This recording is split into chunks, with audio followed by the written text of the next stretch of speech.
Good morning, students. Let's start a new topic for you, that is note making and abstraction. Note making का जो passage है reading skills के under आता है। ये आपके लिए न्यू टॉपिक्स है। इसके मार्क्स चेंज होते रहते हैं। आपके लिए 5 मार्क्स का होगा। पिछले साल ये लास्ट ईयर 88 मार्क्स का, तो उसमें नोट्स बनाने होते थे, साथ में एक समरी लिखनी होती थी। अब की बार भी पिछले पैटर्न के हिसाब से इसको फॉलो करेंगे। बाद में कल नेक्स्ट वीडियो में आपको दोबारा फिर बता दिया जाएगा कि उनके बारे में कि इस साल आपने कैसे करना है। Note making is an important study skill. एक इम्पोर्टेंट स्टडी स्किल है, मतलब आप कैसे पढ़ते हैं। Some time our study material is rather large. कई बार जो पैसेज आपको गिवन होते हैं काफ़ी लार्ज होते हैं। It is difficult to remember large chunk of information. और उसमें जो इन्फॉर्मेशन दी होती है उसको लर्न करना बड़ा मुश्किल है। It is always advisable to note down the main points of the material और द पैसेज। तो ये एडवाइजेबल है कि उन मेन पॉइंट से मटेरियल को, हम पैसेज को लिख लेते हैं। These points should be further divided into subsection and subsections. In points को आगे डिवाइड कर दिया जाता है सब सेक्शन में और सब सेक्शंस में, मतलब हेडिंग फिर सब हेडिंग फिर सब हेडिंग में चेंज कर दिया जाता है। Using abbreviation and symbols. Abbreviation use करते हैं हम, सिंबल्स यूज करते हैं नोट्स में। वो भी इसलिए यूज करते हैं कि ताकि कम से कम समय में हम ज़्यादा से ज़्यादा चीज़ों को लर्न कर सकें। Makes your note making more compact and precise. ताकि आपकी नोट मेकिंग कम्पैक्ट हो जाए। कम्पैक्ट थोड़े से स्पेस में आप लोग काफ़ी सारा मटेरियल लिख सकें और प्रिसाइज शॉर्ट बना सकें। ये ऊपर आप लोग नोटबुक में पहले नोट मेकिंग लिख लेंगे, नोट मेकिंग का हेडिंग बना लेंगे चैप्टर में उस पर नोटबुक में। और साथ में ये नहीं लिखना आप लोगों ने, ये पैराग्राफ नहीं लिखना, यहाँ से लिखना है कैरेक्टरिस्टिक ऑफ गुड नोट्स। सबसे यानी क्या विशेषता होती है। नोट्स शुड बी शॉर्ट, बिल्कुल छोटे होने चाहिए। Identify the main points. Passage जब रीडिंग का पैसेज हो तो उसको पढ़ के जो मेन पॉइंट उनको आइडेंटिफाई करो। Note must be written in note form. Note form में लिखने हैं, नोट फॉर्म में। In note form we write only in phrases not in sentences. और सबसे इम्पोर्टेंट जो चीज़ वो ये होती है कि इसको फ्रेज में लिखा जाता है, ना कि सेंटेंसेस में। Information is logically divided and subdivided by the use of figures and letters. अब जो इंफॉर्मेशन होगी उसको लॉजिकली डिवाइड किया जाता है, यानी उनके अंदर लॉजिक होना चाहिए, कनेक्टेड होना चाहिए। लॉजिकली डिवाइडेड होना चाहिए, कनेक्टेड होना चाहिए फिगर से या लेटर से। Generally 3 main division are made like this. 3 division इस प्रकार, मेन डिवीजन इस प्रकार की जाती हैं। मेन सेक्शन में आप लोग नंबरिंग यूज कर सकते हैं 1 2 3, या ये रोमन वाले 1 2 और 3, ये मेन सेक्शन में ये यूज कर सकते हैं। सब सेक्शन में आप लोग रोमन वाले जो छोटे हैं ये नंबर यूज कर सकते हैं। और सब सेक्शन में A B C ये यूज कर सकते हैं आप लोग। Another convenient method of division is the decimal system. दूसरा डेसिमल सिस्टम होता है, जैसे मेन सब सेक्शन 1 2 3 दे दिया, उसके बाद सब सेक्शन 1.1 1.2 1.3 और सब सेक्शन 1.1 1.1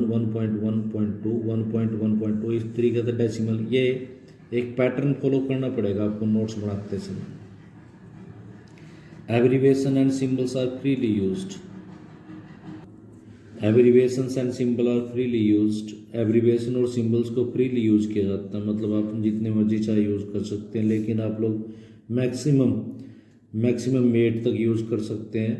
और वो भी एब्रीविएशन और सिंबल वो यूज किया जाना चाहिए जो बार बार उस पैसेज के अंदर रिपीट हो रहे हैं, ताकि हम बार बार उन वर्ड्स को ना लिखें, लेंथी वर्ड्स को। Articles, preposition and conjunctions are omitted. Article हुए, प्रेपोजिशन हुए, कंजक्शंस हुए, उनको छोड़ना, क्योंकि हमारे फ्रेजेज में लिखना है, सेंटेंस में लिखना नहीं है। जो वर्ड हम छोड़ सकते हैं जिससे मीनिंग के ऊपर कोई इम्पैक्ट ना पड़े वो छोड़ सकते हैं। Notes must make sense when they are read again, जब उनको दोबारा पढ़ें तो उन नोट्स में सेंस निकलनी चाहिए, मीनिंग निकलना चाहिए। ये तो है नोट्स बनाने के लिए। इसके बाद उसको समराइज करना होता है, एब्स्ट्रैक्शन करना होता है, उसको मतलब एक समरी लिखनी होती है। समराइजिंग और एब्स्ट्रैक्शन का मतलब होता है समरी लिखना। Summarising follow note making, summarising note के बाद आती है, पहले नोट्स बनाने होते फिर उसकी summary. It is the selection and paraphrasing of the passage, यानी ये सिलेक्शन है कि आप उससे पैसेज में से क्या क्या चीज़ सेलेक्ट करिए और उसको फिर पैरा की फॉर्म में लिखना, पैराफ्रेज की फॉर्म में। It involves the following main steps, इसके अंदर ये मेन स्टेप। सबसे पहले understanding important ideas, important idea को अंडरस्टैंड करो सबसे पहले। राइटिंग दैम डाउन, उनको राइट कर लो। एवरेजिंग द वर्ब्स, वर्ब से आप लोगों को वर्ब के द्वारा स्टार्ट करना है। Avoiding examples, explanation and repetition, example मत दो, एक्सप्लेनेशन मत दो, रेपिटेशन मत दो। In summarising we expand the points into full sentences, यहाँ पर हम पूरे सेंटेंसेज में लिखेंगे। We do not write in phrases, यहाँ पर फ्रेज मत यूज करना। The summary will contain all the main idea of the original, original जो पैसेज उसके पूरे के पूरे मेन आइडिया इसके अंदर होना चाहिए। बी प्रिसाइज इन एक्सप्रेशन, लेकिन लिखते समय समरी लिखनी है आप लोगों ने, उसमें आप शॉर्ट रहना चाहिए। ये इसके कुछ इंपॉर्टेंट पॉइंट्स थे जो आपने अपनी नोटबुक में यहाँ से कैरेक्टरिस्टिक ऑफ गुड नोट से यहाँ से लिखनी, यहाँ से लेकर यहाँ तक आप लोग लिख देंगे। इनको अच्छे तरीके से आप लोगों ने पढ़ना है। यहाँ पर आपके सामने एक पैसेज है, ये पैसेज, इस पैसेज को आप लोग पढ़ेंगे ट्वाइस पढ़ेंगे। पहले एक पैसेज पढ़ा, उसके अंदर देखो कि मेन आइडिया क्या बनता है, उसमें से फिर अंडरलाइन करेंगे। अंडरलाइन करने के बाद फ्रेजेज में अंडरलाइन करें और वो बातें छोड़े जो छोड़ी जा सकती हैं। यानी इस पूरे पैसेज का मीनिंग आपके नोट्स के अंदर एक्सप्लेन होना चाहिए। और पूरे का पूरा पैसेज रीड करने के बाद आप जब नोट मेकिंग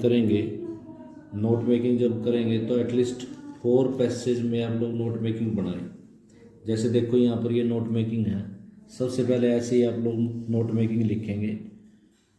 ये जो आपके नोटबुक का मार्जिन होता है उसमें ए लिखेंगे आप लोग पहले, फिर नोट मेकिंग लिखेंगे। ऐसे ही लिखना बिल्कुल एज इट इज़।